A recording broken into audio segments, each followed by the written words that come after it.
janvier 2022, j'habitais alors en Côte d'Ivoire et je devais rentrer d'urgence en France. Il fallait que le lendemain ou l'après-demain, au plus tard, je puisse arriver à Paris.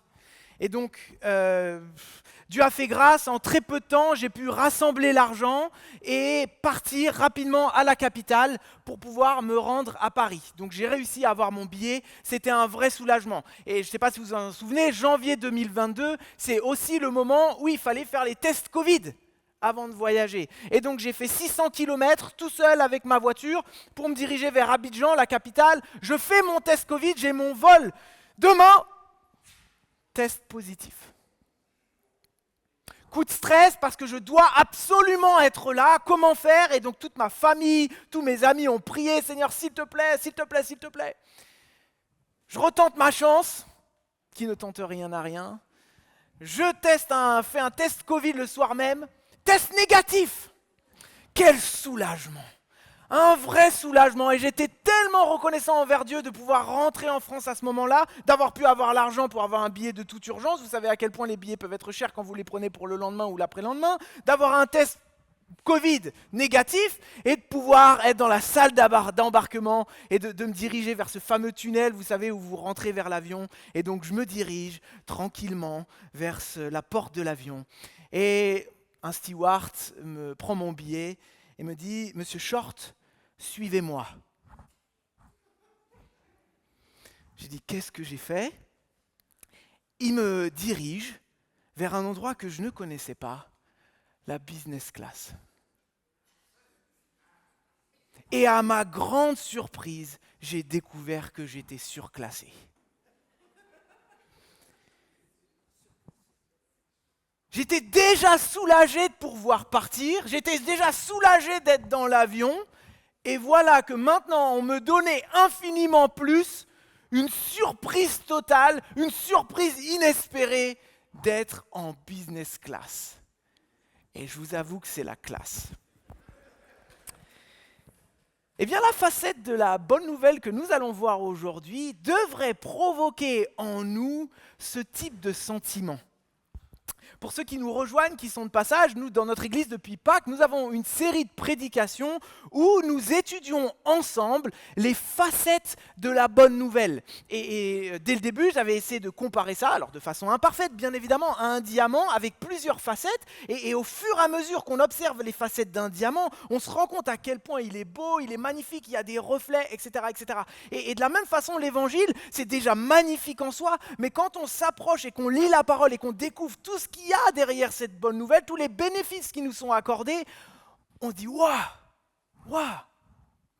Et jusqu'ici, on arrive à la fin de la série en fait. On a vu que grâce à Jésus nous sommes pardonnés, nous avons vu que grâce à Jésus nous sommes justifiés, nous avons vu que nous sommes réconciliés, que nous sommes libérés, que nous sommes rachetés, et il y a 2 semaines que nous sommes régénérés. Et là, quelque part, le soulagement. Quel soulagement.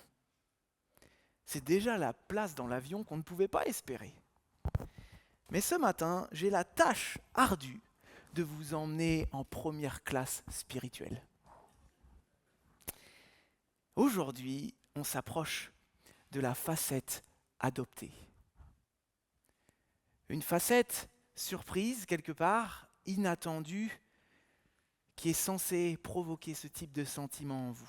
Alors, je vais faire comme d'habitude, à chaque fois que je suis intervenu, j'ai pris un chemin plus ou moins semblable pour pouvoir nous aider à découvrir une facette de la bonne nouvelle. On va d'abord s'attarder à comprendre. Il faut bien évidemment se tourner vers la parole, voir ce qu'elle dit sur cette facette-là. Et puis on ne va pas seulement rester à une compréhension théorique, on va voir comment vivre ça dans notre quotidien. Donc tout d'abord, comprendre. Et pour comprendre, on va s'y prendre de plusieurs manières. D'abord, on va observer ce que dit la parole. En fonction de ce qu'on a observé, on va corriger peut-être certaines mauvaises compréhensions qu'on peut entendre d'ici ou de là. Et ensuite, on va s'attacher à faire une distinction. Mais tout d'abord, observer.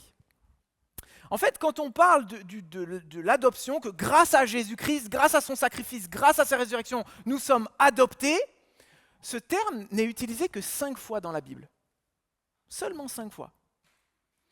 Et en fait, ce terme est utilisé uniquement par Paul et uniquement dans ses lettres. Alors quelque part, on pourrait dire c'est quand même assez peu, mais c'est quand même présent. Alors je vous ai donné 3 exemples, je n'ai pas mis les 5 parce que sinon ça prendrait un petit peu trop de temps. Une des premières lettres que Paul a écrites avec les lettres aux Thessaloniciens, Galates, donc aux alentours de 48-50 après Jésus-Christ, et il dit « Mais lorsque le moment fixé par Dieu est arrivé, il a envoyé son Fils, né d'une flamme, et placé par sa naissance sous le régime de la loi, pour libérer ceux qui étaient soumis à ce régime. Il nous a ainsi permis d'être adoptés par Dieu comme ses fils. » Alors, quand on dit fils dans la Bible, on pourrait très bien comprendre fils et fille. Ça englobe tout le monde, bien évidemment. Plus tard, Paul va l'écrire encore aux Romains. Donc, plusieurs années après. Donc, on se rend compte que c'est quelque chose que vraiment Paul veut transmettre. Il dit, vous avez reçu l'Esprit qui fait de vous des fils adoptifs de Dieu, car c'est par cet Esprit que nous crions « Abba », c'est-à-dire « Père ». Puis Paul va encore l'écrire alors qu'il est en prison à l'église d'Éphèse.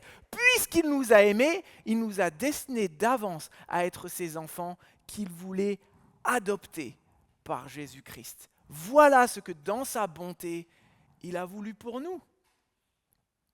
Alors on peut se dire, bon, ok, c'est quelque chose qui tenait à cœur à Paul, qu'il a voulu nous transmettre, ok, mais 5 fois, ça reste peu. Par rapport aux autres termes qu'on a utilisés, justifier, pardonner, qui revient sans cesse, on se dit, mais pourquoi accorder une prédication particulière sur le fait que nous sommes adoptés ? Parce qu'en fait, à partir du moment où on fait face à la réalité qu'il désigne, c'est-à-dire que grâce à Jésus, nous devenons les fils et les filles de Dieu, que nous pouvons l'appeler Père, là, d'un seul coup, on se rend compte que cette thématique traverse l'ensemble du Nouveau Testament. C'est comme si ça débordait de partout, où finalement Paul a mis un mot sur un concept que nous devons tous comprendre en tant que chrétiens lorsque nous devons lire la Bible, et c'est ce que Jésus lui-même a dit, notre Père qui est aux cieux. Il apprend à ses disciples à prier et il leur commence en disant, adressez-vous à Dieu, Abba, celui qui est le Père. Et pas seulement lors de son enseignement auprès de ses disciples, à la fin, lorsqu'il s'apprête à monter vers Dieu, il lui dit, je monte vers mon Père qui est votre Père. On se rend compte que c'était déjà l'enseignement de Jésus et les disciples les plus proches de Jésus avaient bien compris ce concept parce que même Jean lui-même le dit dans son évangile, dans son témoignage de vie de Jésus, on dit « Certains pourtant l'ont accueilli en parlant de Jésus, ils ont cru en lui, à tout cela, il a accordé le privilège de devenir enfant de Dieu. » Vous entendez ce que dit Jean ? Il a accordé le privilège. Dans d'autres traductions plus littérales, on peut lire « il a donné le droit de devenir enfant de Dieu ». Donc on se rend compte que ce n'est pas quelque chose que Dieu a reconnu de ce qu'on était déjà. Non, il nous a accordé grâce à Jésus un statut nouveau. Grâce à Jésus, nous devenons des enfants de Dieu. Un changement de position. Une adoption. Et donc, quand on parle d'adoption, automatiquement, ça présuppose quelque chose. On n'adopte pas notre enfant biologique. Il arrive, on le prend, on le récupère.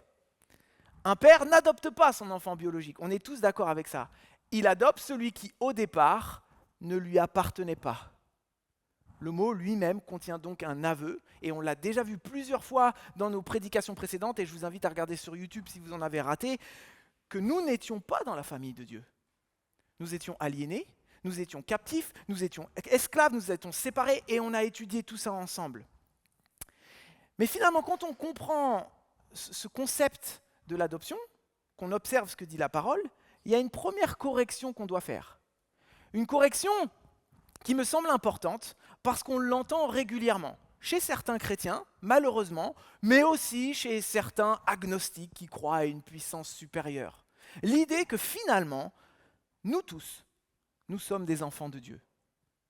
Tous les hommes seraient des enfants de Dieu. Alors est-ce que c'est vrai ? Et on l'entend souvent, n'est-ce pas ?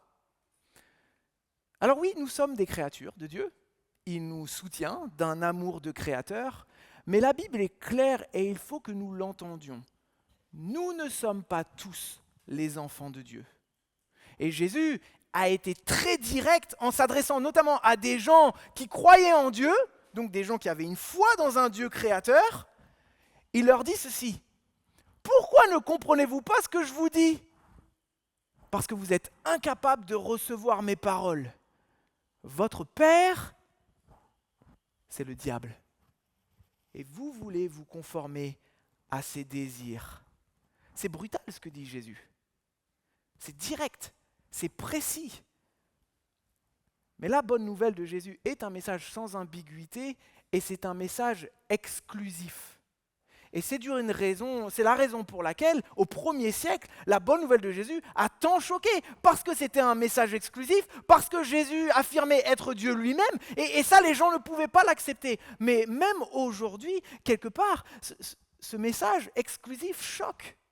Je vous invite à dire un jour à quelqu'un qui ne croit pas en Jésus, et qui a malgré tout une foi en Dieu, « Non, tu n'es pas un enfant de Dieu ». Comment réagirait-il? Bien évidemment, il y aurait une sorte de mal à l'aise dans la situation, n'est-ce pas? Pourtant, le message est clair et la Bible nous le dit, sans la foi, sans la confiance placée en Jésus, nous ne sommes pas des enfants de Dieu. Regardez ce qui a marqué dans le verset que nous avons utilisé tout à l'heure, dans Jean chapitre 1, verset 12. Certains pourtant l'ont accueilli. Certains, pas tous. Ils ont cru en lui. À tout cela, donc seulement ceux qui ont cru en lui, il a accordé le privilège de devenir enfants de Dieu. Donc comprenons bien que ce que nous ne sommes pas par nature, nous le devenons grâce à Jésus, c'est-à-dire ses enfants. Arrive la troisième chose que nous devons faire pour bien comprendre ce concept de l'adoption qui nous est présenté dans la parole, c'est distinguer. Depuis le début de la série, on parle de différentes facettes. On parle de, je l'ai dit tout à l'heure, pardonner, justifier, libérer, réconcilier. Mais il faut comprendre que même si parfois ces facettes se chevauchent, elles ne se confondent pas. Et c'est important que nous puissions le comprendre. L'adoption que nous sommes en train de parler, ce n'est pas le pardon. L'adoption, ce n'est pas la justification. L'adoption, ce n'est pas la régénération. Le pardon, pour faire un résumé, pour que nous puissions vraiment bien comprendre, le pardon, on l'a vu, c'est la dette que nous avons envers Dieu. Dieu l'efface. La justification, c'est le verdict que Dieu met sur nos vies, juste. La libération, on l'a vu, c'est être libéré de l'esclavage du péché. La régénération, on l'a vu aussi il y a 2 semaines, c'est ce qui se passe à l'intérieur de nous. C'est un cœur nouveau, une vie spirituelle où il n'y en avait pas. Mais quelque part, ce qui est fascinant dans tout ça, c'est que Dieu aurait pu s'arrêter à là. Il aurait pu nous pardonner, il aurait pu nous justifier, il aurait pu même nous régénérer en disant « Mais non, vous ne faites pas partie de ma famille ». Alors ça peut être surprenant en disant « Mais régénérer quand même, Benjamin, là, attends, régénérer c'est quand même naître de nouveau. On l'a vu il y a 2 semaines, c'est le passage de Jésus et Nicodème qu'on a vu. Si je nais de nouveau, je nais dans la famille de Dieu. Attention, la régénération fait de nous des êtres spirituellement vivants, capables d'entrer en relation avec Dieu par la prière, l'adoration, d'écouter sa parole avec des cœurs réceptifs, mais il peut exister des créatures vivantes spirituellement, sans qu'elles soient les enfants de Dieu, par exemple les anges. Et Hébreux chapitre 2 nous le dit concrètement. Et donc là, d'un seul coup, quand on se rend compte de ça, que finalement on a déjà eu un grand soulagement d'avoir été pardonné, d'avoir été justifié, d'avoir été libéré, d'avoir été régénéré, on pourrait dire, mais c'est suffisant. Je suis déjà dans l'avion, en fait. Ça me va. Et oui, c'est déjà suffisant et c'est déjà incroyable ce que Dieu a fait. Oui, tu as la place dont tu avais besoin dans l'avion, c'est déjà un privilège énorme, mais Dieu fait plus que ça. Dieu fait plus que ça. Il ne s'est pas arrêté à là et il a choisi de t'adopter. Est-ce que vous ressentez, quand vous comprenez cette vérité spirituelle, que vous êtes appelés à ne plus voyager en place économique? C'est même pas de la business class en fait, c'est de la première classe. Parce que l'adoption est un point décisif dans le sens où elle définit ce qui se passe dans notre relation entre Dieu et nous. Quand il est marqué que tu as été adopté, cela montre la relation que Dieu veut avec toi personnellement. Dieu dit tu es à moi. Dieu dit tu es dans ma famille. Je suis ton Père. Et nous recevons quelques-unes des plus belles bénédictions, des plus merveilleuses de toute l'éternité. Et quand on arrive à mesurer la différence quelque part, que rien n'obligeait Dieu à faire ça, et qu'il l'a fait, en fait, on comprend ce que Jean va dire bien plus tard dans sa vie. Est-ce que Jean l'a compris un petit peu plus tard, quand il a vieilli? Il dit « Voyez, voyez !» Ça veut dire « contempler !» Combien le Père nous a aimés pour que nous puissions être appelés enfants de Dieu. Et il insiste « Et nous le sommes !» Voyez. C'est comme si Jean n'arrive pas à parler de façon neutre devant cette vérité spirituelle. Il dit « Regarde !» Arrête-toi et contemple cette vérité, contemple ce que Dieu te donne. Et c'est pour ça que finalement, quand on comprend le concept de l'adoption, quand on comprend que Dieu veut avoir une relation de père et enfant avec toi, ça ne peut pas juste être une compréhension théorique, on dit « ouais, je suis enfant de Dieu », on chante le dimanche, et puis finalement, ça ne change rien à notre vie. En fait, ça change tout. Ça change la façon dont nous regardons nous, ça change dans la façon dont nous regardons notre Dieu et comment nous appréhendons notre relation avec lui. Et c'est pour ça que je souhaite que nous puissions nous arrêter dans un deuxième temps sur qu'est-ce que ça veut dire de vivre comme des enfants de Dieu, comme adoptés par le Dieu Tout-Puissant. On s'est rendu compte plusieurs fois dans la série que nous, en tant que chrétiens, et surtout pour ceux qui ont grandi dans l'Église, nous connaissons le vocabulaire parfaitement. Mais quand il s'agit de vivre ces vérités spirituelles, c'est un tout autre combat. Et nous avons besoin d'ancrer différemment. La première chose qui m'est venue en tête lorsque j'ai lu ces passages, quand Jean dit « voyez », j'ai l'impression que ce que Jean voulait produire dans les lecteurs de sa lettre, c'est l'émerveillement. Je pense que vivre en tant qu'adopté, vivre en tant qu'enfant de Dieu, devrait nous émerveiller. Je ne sais pas si vous avez assisté à cette scène, cette retransmission mondiale, où Elon Musk, grand soutien de Donald Trump, je n'ai pas dit que je le soutenais, je décris une scène, dans la mise en place de Donald Trump en tant que président des États-Unis, Elon Musk, en tant que soutien, vient avec lui dans le bureau ovale. Donc il y a une retransmission mondiale, vous pouvez le voir sur YouTube, sur toutes les chaînes, c'était là. Et donc Elon Musk, l'un des hommes les plus riches, les plus influents de la planète, est dans le bureau ovale, et pour on ne sait quelle raison, il vient avec son fils. Et donc un petit garçon, là, il est en train de bâiller, au milieu de tout ça, juste pensez-y une seconde, quoi. Tout le monde, tous les responsables d'État du monde souhaiteraient être dans ce bureau ovale pour pouvoir négocier avec Donald Trump. Lui, il y est, il n'a rien demandé. Et ce qui est assez marrant, c'est que franchement, il embête tout le monde pendant la réunion, quoi. Il demande à son père un goûter, il va grimper sur ses épaules. Le président Donald Trump, il ne sait pas trop comment réagir. Et en fait, pour lui, c'est pas le bureau ovale. Je suis juste avec mon papa. Il voit même pas le privilège. Il s'en rend pas compte. N'est-ce pas notre situation avec Dieu? Est-ce qu'on se rend compte à quel point c'est inouï ce qu'on vit? Est-ce qu'on se rend vraiment compte de ce qui se passe lorsque nous sommes décrits comme des enfants de Dieu? Un Dieu immense, un Dieu infini, un Dieu qui a tout créé, un Dieu qui tient l'univers dans sa main, et ce Dieu-là veut une relation de père-enfant avec toi? Arrêtons juste une seconde. N'est-ce pas juste phénoménal? Alors, on est soulagé d'être sauvé, bien évidemment, mais je crois qu'on doit aller même plus loin que le soulagement. Il y a l'émerveillement de ce que Dieu nous dit qu'on peut vivre avec lui. Alors, je pense qu'il y a une première question qu'on devrait tous se poser quelque part ce matin. Est-ce qu'on n'est pas devenu trop vite blasé d'un fait phénoménal? Et il me semble que oui, en tout cas pour ma part. Pourtant, ce qui nous est offert est incroyable. Enfant de Dieu. Alors oui, pour certains, on l'a entendu 100 fois, mais à force de l'entendre, on arrête de le voir.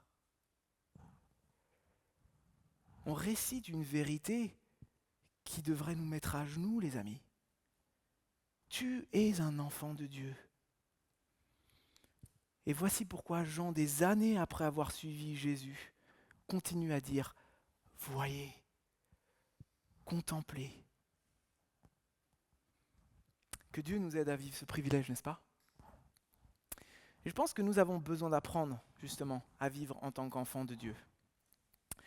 Parce que il me semble que tant que cette vérité spirituelle ne descend pas dans notre cœur et que nous ne l'ancrons pas dans notre cœur, nous allons passer à côté de la relation que Dieu veut avec toi et moi. Et je crois sincèrement que beaucoup d'entre nous, nous vivons notre foi en classe économique, sauvés, mais sans savoir qu'ils sont fils et filles de Dieu. Surclassés, sans jamais quitter leur siège du fond. Matt Chandler, un des pasteurs que j'apprécie le plus, a créé un podcast sur YouTube dernièrement où il échange avec plusieurs types de pasteurs. Et à un moment, il a un échange avec ce pasteur qui s'appelle Josh Turner. Et Josh Turner est un pasteur qui est assez connu dans notre milieu et qui a décrit à Matt Chandler, dans ce podcast, une période dévastatrice dans sa vie. Josh a été pasteur de son église pendant 17 ans. Il l'a implanté, il l'a aimé, il a tout donné. Par la grâce de Dieu, l'église a grandi d'une façon incroyable. Et au bout de 17 ans, tout s'est effondré de façon douloureuse, de façon publique et de façon humiliante. Il ne peut plus être pasteur, il ne peut plus prêcher, plus de titres, plus de rôle. Et il a vécu une période très difficile dans sa vie. Un tout petit peu plus tard, son père lui a demandé « Josh, qu'est-ce que tu as appris de tout ça ?» Et Josh lui a répondu une chose qui m'a beaucoup travaillé ces dernières semaines. Il lui a dit « J'ai appris que je suis un bon serviteur de Dieu, mais je ne sais pas être son enfant. Je ne sais plus qui je suis si je ne suis pas pasteur. » C'est peut-être, et je crois qu'en discutant avec beaucoup de gens de façon générale, et ce n'est pas seulement un problème de pasteur, je crois que c'est peut-être la crise spirituelle la plus répandue parmi les gens qui essayent d'être sérieux dans leur foi. On devient des serviteurs avant d'être des enfants. On s'identifie à ce qu'on fait pour Dieu avant de s'identifier à ce qu'on est pour lui. La question que j'aimerais maintenant vous poser, c'est est-ce que tu sais être un enfant de Dieu ? Beaucoup de gens dans leur tête, et je le remarque au fur et à mesure de mes rencontres pastorales depuis maintenant 16 ans, que ce soit en Côte d'Ivoire, en France ou dans d'autres pays, c'est que beaucoup de gens dans leur tête imaginent Dieu comme un patron lointain.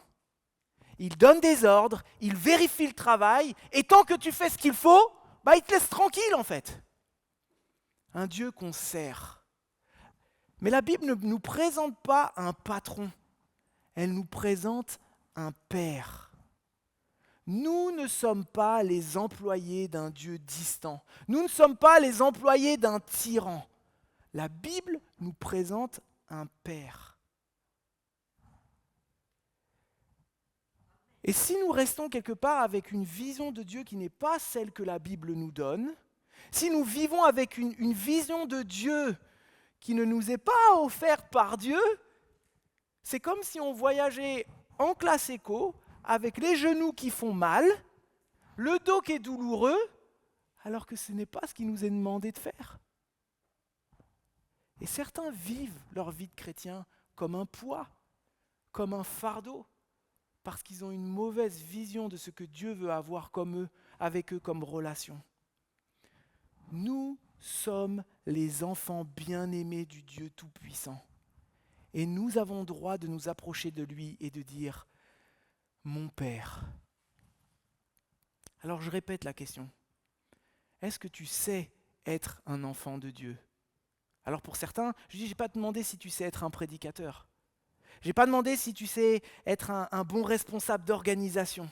Je n'ai pas demandé si tu sais être un bon responsable de groupe de maison. Je n'ai pas demandé si tu sais être un bon membre du groupe de louanges. Je n'ai pas demandé si tu sais être un bon moniteur des ateliers bibliques, pas un donateur fidèle de tes finances, pas quelqu'un qui sert à la technique, à l'accueil. Je ne te parle pas de tes capacités, pas un serviteur qui empile les services. Enlève tout ça, enlève tes capacités, enlève tes titres, enlève tes rôles. Qu'est-ce qui reste de ta relation avec Dieu ? Qu'est-ce qui reste ? Est-ce que c'est la relation d'un enfant avec son père ? Pour certains d'entre nous, il ne reste plus rien en fait.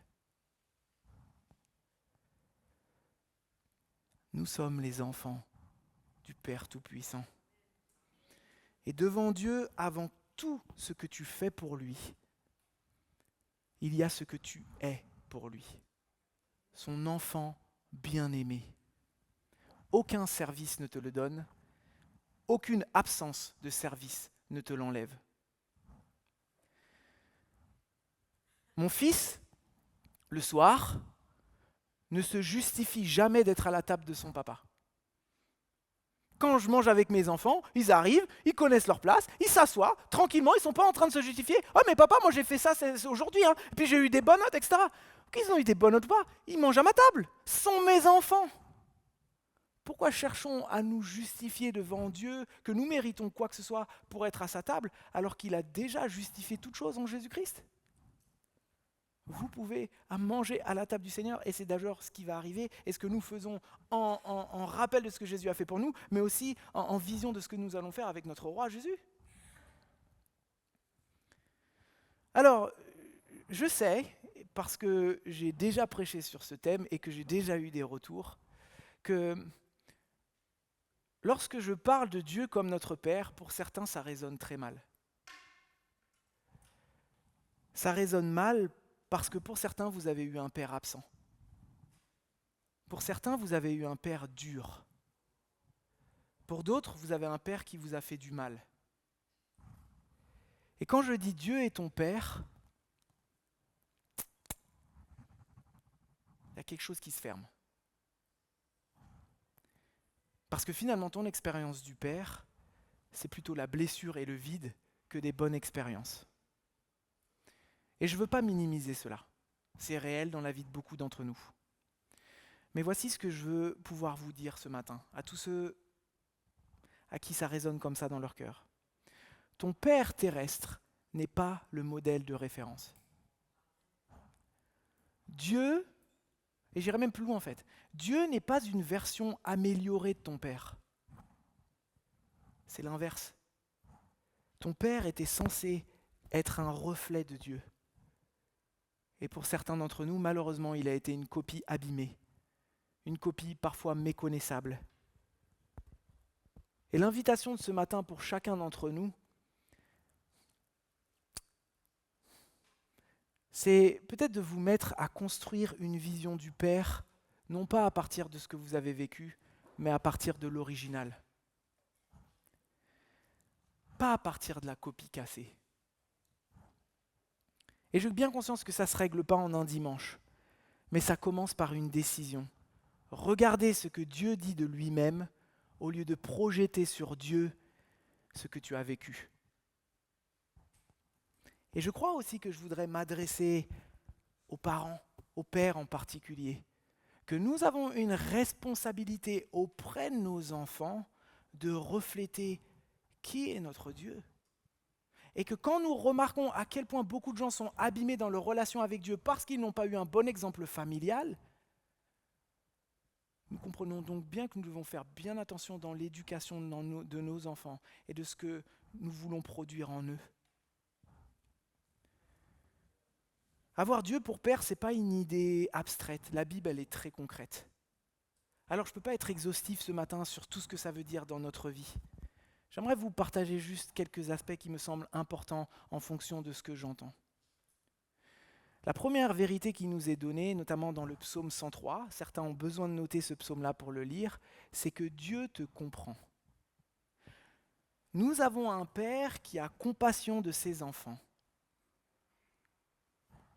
L'Éternel a compassion de toi. Le psaume 103 utilise cette formule. Il sait de quoi tu es formé. Il connaît ta fatigue, il connaît ton histoire, il connaît tes blessures, il connaît tes failles mieux que toi.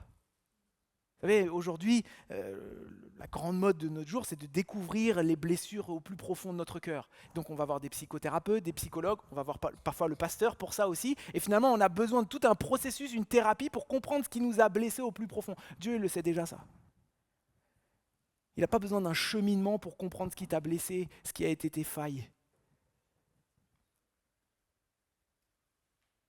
Alors c'est une vérité, parfois on l'entend, mais finalement, si on l'entend, pourquoi quand tu tombes et que tu refais la même chute dans le péché pour la 100e fois, tu imagines un Dieu qui soupire, excédé, et qui dit « Oh, encore lui ?»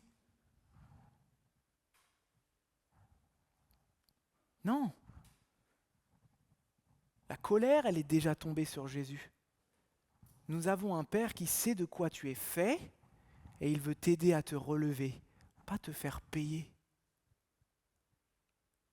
Pour d'autres, vous avez besoin d'entendre que votre Dieu pourvoit vos besoins. C'est le mal de ce siècle. L'anxiété, le stress. Pensez que finalement, c'est nous qui gérons tout dans notre vie. Peut-être vous avez besoin d'ancrer les vérités spirituelles de Matthieu 6 et 7. Ton Père pourvoit à ceux dont tu as besoin. C'est une promesse. Et tous ceux qui ont placé leur confiance en Jésus, et nous avons la grâce d'avoir des aînés dans notre Église, ils l'ont témoigné ici l'année dernière, faites confiance à Dieu. Il pourvoira à vos besoins. Alors nous le savons, nous le disons en tant que chrétiens, mais pourquoi beaucoup d'entre nous, nous portons nos soucis comme si nous étions des orphelins et que celui qui est en haut, il nous dit débrouille-toi, j'allais dire un gros mot, excusez-moi, débrouille-toi avec tes capacités en fait. Pour d'autres, vous avez besoin de comprendre que Dieu vous corrige. Ça peut paraître surprenant, mais c'est une vérité qu'il y a marquée dans Hébreux chapitre 12. Et je crois que quelque part, c'est quelque chose que nous devons aussi enregistrer. Parce que Dieu nous discipline comme un père discipline ses enfants pour le garder sur le bon chemin. C'est une preuve d'appartenance, ce n'est pas une preuve de rejet. Et vous serez tous d'accord avec moi qu'un père qui laisse tout faire à ses enfants, c'est un bon père ? Bien sûr que non. Alors si tu le comprends, pourquoi quand une épreuve arrive dans ta vie, quand ta conscience te reprend, tu penses tout de suite que Dieu t'a lâché, que Dieu en a marre de toi et que Dieu te fait payer toutes tes erreurs?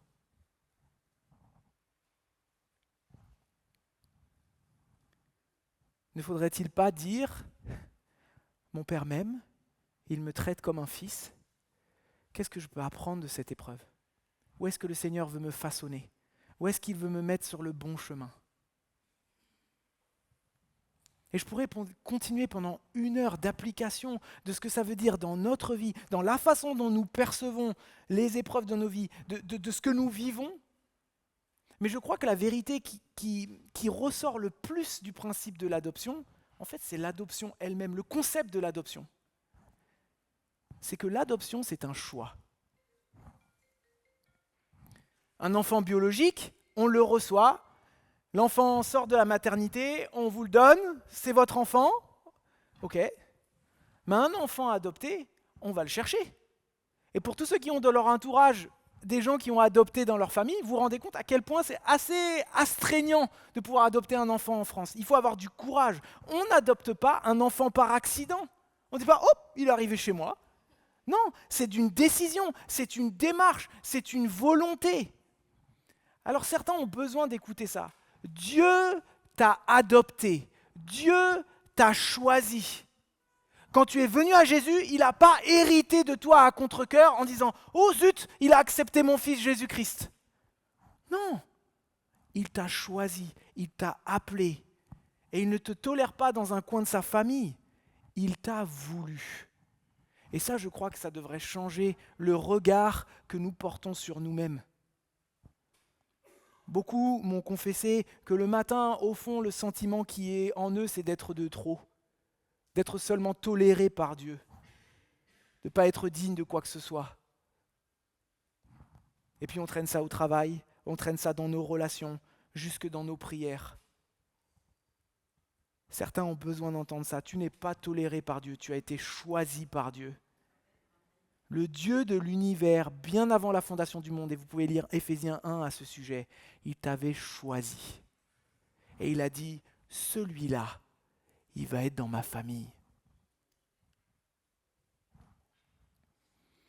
Mais voilà, en te choisissant, Dieu n'a pas choisi que toi. Pour certains, c'est là que ça va se crisper. Parce qu'il t'a donné une famille.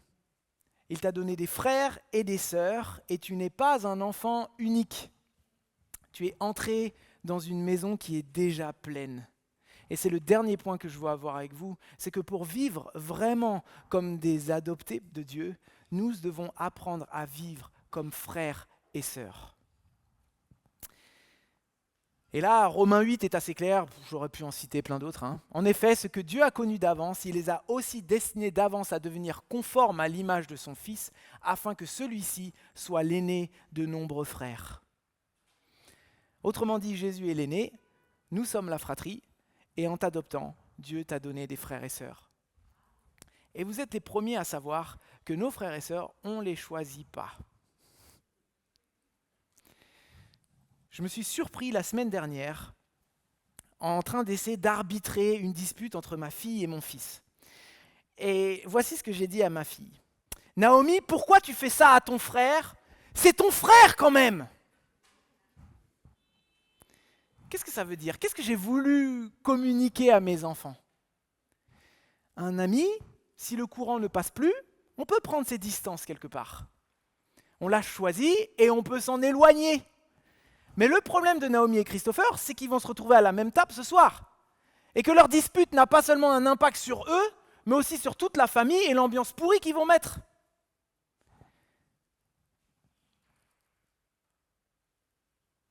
Un frère ou une sœur, on ne peut pas le renvoyer simplement quand il nous agace. Le lien ne dépend pas de l'humeur, il existe parce qu'on est de la même famille. Point. Et c'est exactement ce que Dieu a fait de nous dans l'Église. Nous ne sommes pas un club d'amis. Nous ne sommes pas à la recherche d'une église où tous les gens qui sont dedans nous ressemblent. Ont la même coupe de cheveux, ont la même couleur de peau, ont les mêmes styles musicaux. Dans une église, il y a des frères et des sœurs que nous n'avons pas choisis. Et ça, quelque part, il y a des implications dans nos relations les uns avec les autres. Avec des frères qui veulent absolument imposer leur point de vue, alors que d'autres ne vivent pas les choses de la même façon qu'eux. Pour moi, c'est la vérité. Oui, mais tu as des frères et sœurs qui pensent peut-être pas de la même façon que toi, en fait.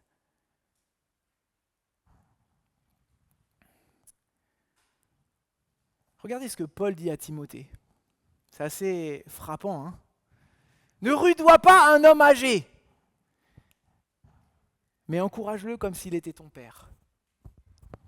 Traite de la même manière des jeunes gens comme des frères, les femmes âgées comme des mères, les plus jeunes comme des sœurs, en toute pureté. Ce sont des simples images, mais je crois que Paul est en train de dire, pour considérer les autres comme tes frères et sœurs, ça demande des efforts. Ça demande des efforts. Parce que finalement, les activités de l'Église, ce ne sont pas des activités, c'est une affaire de famille. Pas un endroit où on rivalise, pas un endroit où on se met des bâtons dans les roues, pas un endroit où on compare celui qui sert le plus. Pas un endroit aussi où on laisse les autres tout faire, parce que moi je suis le petit frère qui reste dans ma chambre et je regarde mon écran pendant que les autres ils font la vaisselle. Chacun apporte sa part pour le bien commun et pour l'honneur de Dieu. Et bien évidemment, dans une famille, il y a des soucis. Qui n'a jamais eu de problème dans sa famille, de petites frictions avec ses frères et sœurs ? Mais avant de parler à ceux qui ont des soucis, j'aimerais parler à ceux qui n'ont des soucis avec personne. Parce qu'en fait, ils sont proches de personne.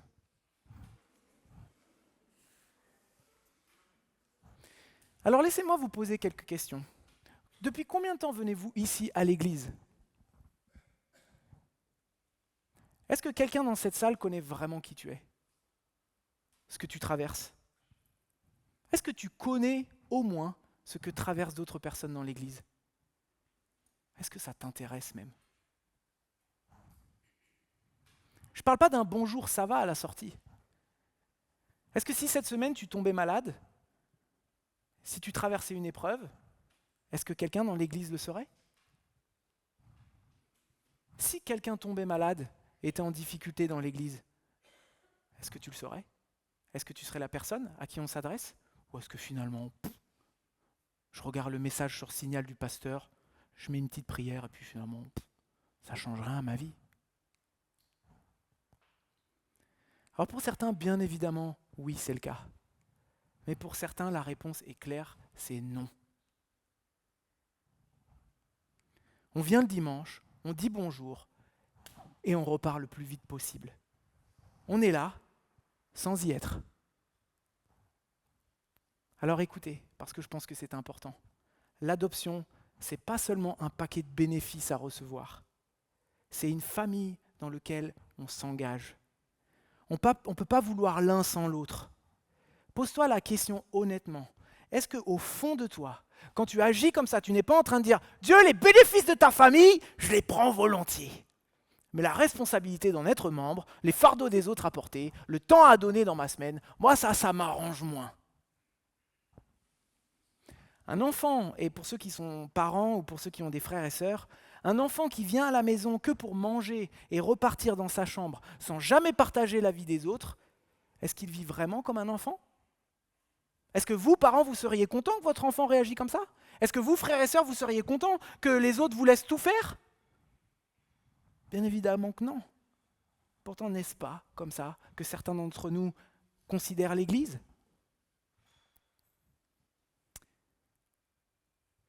L'Église ne se vit pas seulement 1h30, 2 heures quand le prédicateur prêche un peu plus longtemps, le dimanche seulement.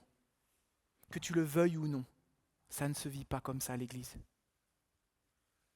Allez, c'est pour ça que dans notre communauté, nous avons des groupes de maison par localité, où nous pouvons, parce que nous sommes une église qui grandit, où nous dépassons presque tous les dimanches les 200, on ne peut pas connaître tout le monde, nous avons besoin d'une communauté auquel nous pouvons prier les uns pour les autres. C'est pour cela que les premiers vendredis soirs du mois, dans notre salle polyvalente, nous avons toujours un moment en petit groupe où nous apprenons les sujets des autres pour arrêter de penser toujours qu'à sa propre gamelle.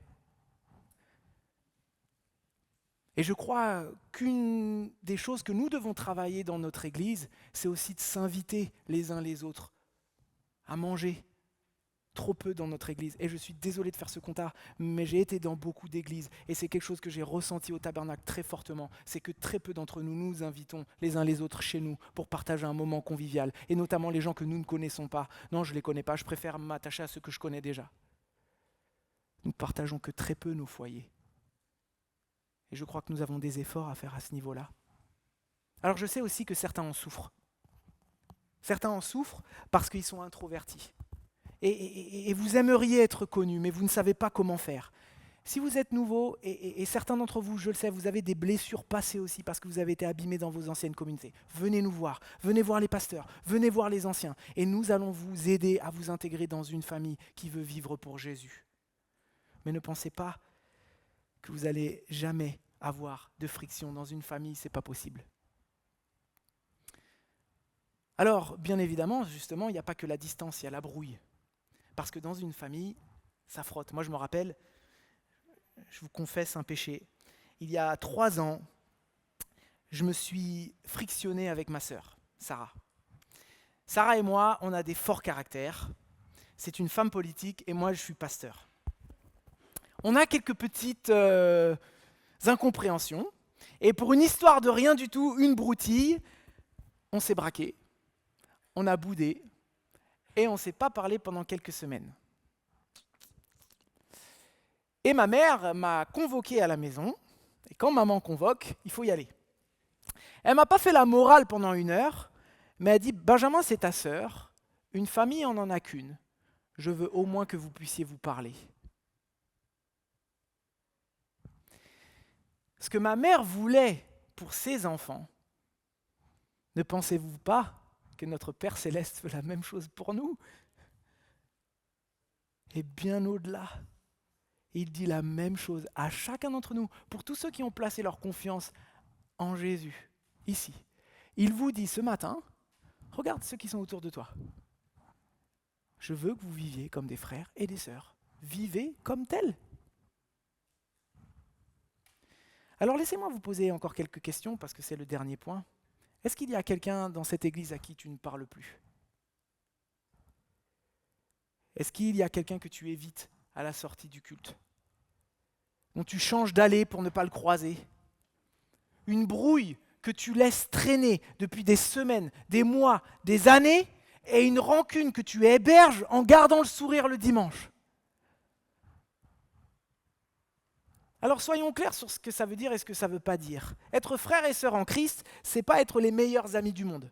On ne peut pas être intime avec tout le monde. Ça, c'est pas demandé. Et puis dans une famille, pour ceux qui ont des frères et sœurs, on n'est pas proches les uns des autres, on a des relations différentes les uns avec les autres. Mais dans une famille, il y a un plancher au-dessus duquel il ne faut pas aller. On se respecte, on ne se déchire pas, on ne se tourne pas le dos et on est attentif aux besoins les uns des autres. Parce que finalement, on mange tous à la même table le soir.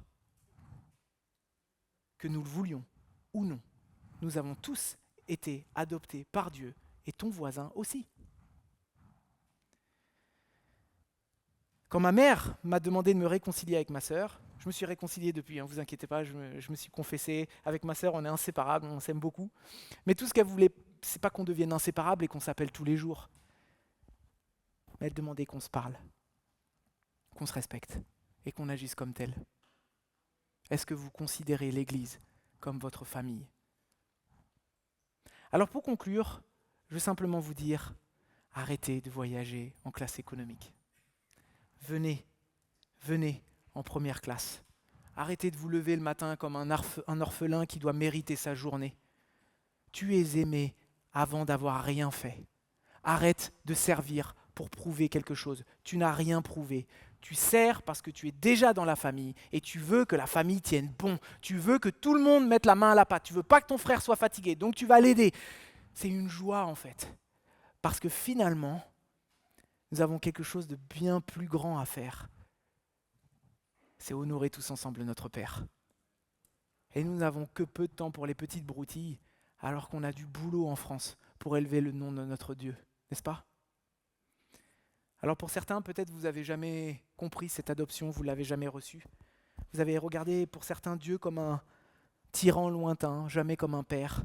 Sache qu'il ne tient qu'à une chose, pas à tes efforts, pas à ton dossier, à la foi. Et la porte est ouverte ce matin, tu n'as qu'à entrer. Et comme dit Jean, voyez quel amour le Père nous a témoigné pour que nous soyons appelés enfants de Dieu. Et nous le sommes. Amen.